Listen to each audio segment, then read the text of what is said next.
Ens trobem de nou davant d'uns pressupostos fets per Compromís sense participació política ni ciutadana, irreals, incerts i poc compromesos en projectes que ja són urgents per a la ciutat, a més d'abusius en la ciutadania per la brutal pujada de la contribució que ens va sumar este any.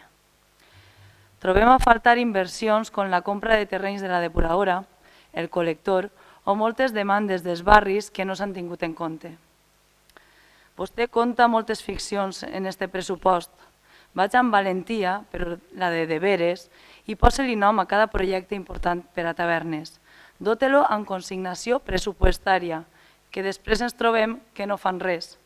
Per exemple, la partida que ha presentat vostè de 30.000 euros en solsides, rius i sèquies, estava comentant amb el meu company Mario, dic, en 30.000 euros què fem en aquesta partida? I fa, pues tallar les canyes. O sigui, totalment irreal.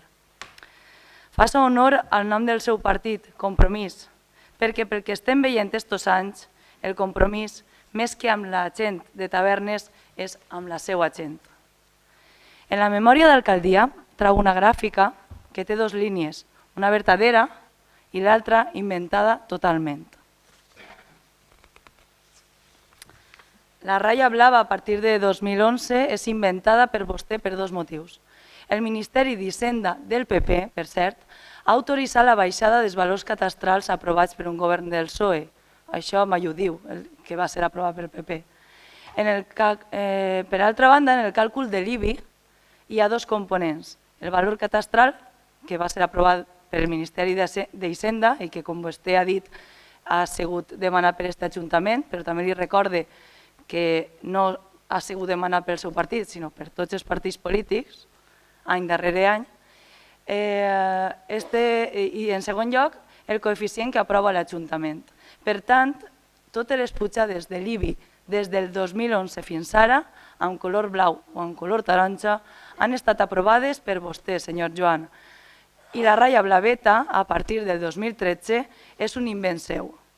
No ha ocorrit. No té cap rigor i està feta amb l'únic interès de manipular i maquillar les seues contínues pujades d'IBI. Eixa gràfica que vostè presenta a partir de 2013 podria ser com està, per exemple. Podríem dibuixar-la així. O, per exemple, com està. Podíem fer qualsevol mamarratxo perquè tindria la mateixa veracitat que la gràfica que ens ha posat vostè. Lamentablement, la realitat és esta.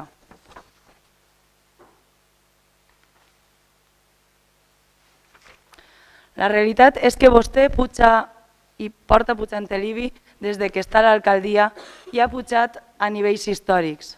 Tan històrics com que una vivenda del poble o de la platja pagarà l'any que ve un 25% més que quan governava el Partit Popular. Però això a vostè no li afecta, perquè vostè té la vivenda a València. De les reunions de barris, sols s'ha posat el pressupost de 2017 una de 13. Em pot dir com vol fer-nos creure als veïns que ens escolta? Perquè es fa perdre temps en les reunions i fa tanta pantomima, senyor Juan.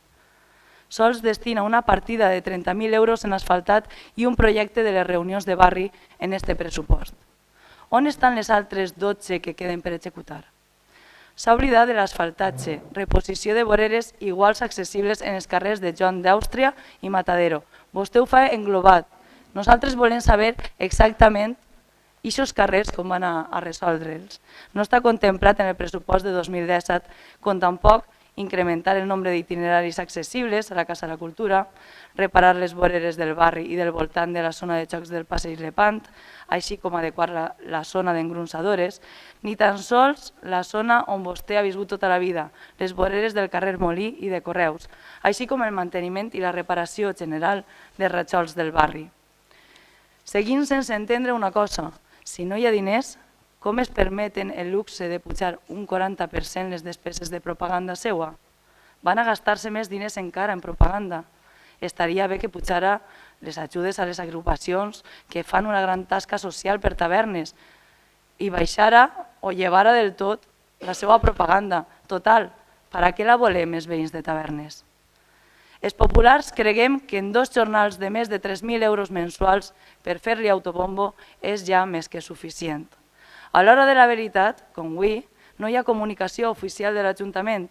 La web tavernes.es ha informat a les 8:46 que no hi havia classes. Al final, molts veïns que no volen tindre Facebook i que no són amics seus o dels seus regidors es queden sense rebre la informació oficial. Això és de jutjar de guàrdia per el dineral que invertim en comunicació i en propaganda.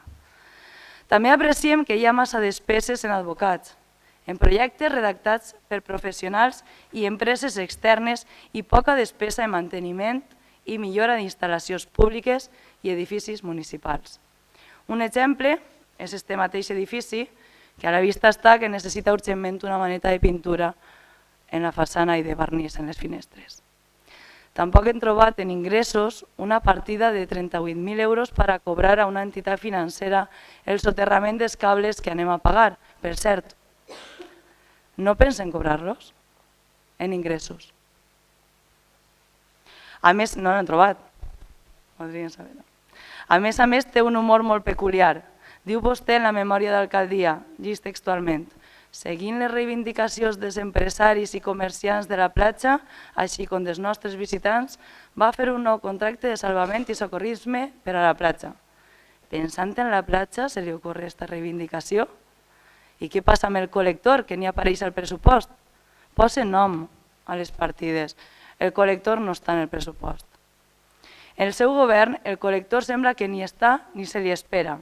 Hem passat de tenir un pla de financiació a un projecte a actualment res. Però això, mentre ploga, seguirà tirant la culpa al PP, que s'ho va deixar tot embastat abans d'eleccions per fer-lo. No han invertit ni s'espera que invertisguen en l'escoleta de la platja per desestacionalitzar la platja més que res, no per obrir-la en estiu, per a desestacionalitzar-la i que els veïns de la platja puguen tindre un ús d'ella. Que sembla que vostès no tenen cap interès. Gasten l'escoleta per fer risa, literalment, com hem vist al programa Un taller a l'hivern de risoteràpia a l'escoleta. Es prenen seriós veïns que paguen també la contribució a la platja? Em pregunte. O és que a ells sols es toca tindre algun servei a l'estiu? I dic algun perquè no és que a l'estiu oferisga un servei per tirar coets, vamos. Parlem de festes, perquè és la partida més irreal que ha pogut pressupostar per 2017. Este any, que ara tanquem, vostè va pressupostar 110.000 euros en festes. I encara no en tancar la partida de 2016 ja duguem gastats més de 162.000 euros. L'any amb les festes del poble més fluixes i amb menys dies. Així i tot, vostè canvia de model de festes, de nou, sense fer cap enquesta i deixar de costat el resultat de l'anterior enquesta que vostè encomanà, i este any tindrem més dies de festa. Però no sap que en 2016 ja ha costat 162.000 euros? Per què pressuposta 130.000 per a l'any que ve? Siga més realista, almenys en les partides que pot ser-ho com esta. Però la seva política pressupostària, i així tenim la mostra, és un brindis al sol. Hem perdut el compte de les modificacions de crèdit que hem fet este any. Els euros pressupostats poden anar avui per a carrers, demà per a festes o per a altra cosa. Demanaríem més rigor, que poc o res veiem en els seus pressupostos. El nostre vot és en contra dels pressupostos que plantegen per al 2017, igual que ja votarem en contra de la base d'estos pressupostos amb la pujada de la contribució en un 8%. Moltes gràcies.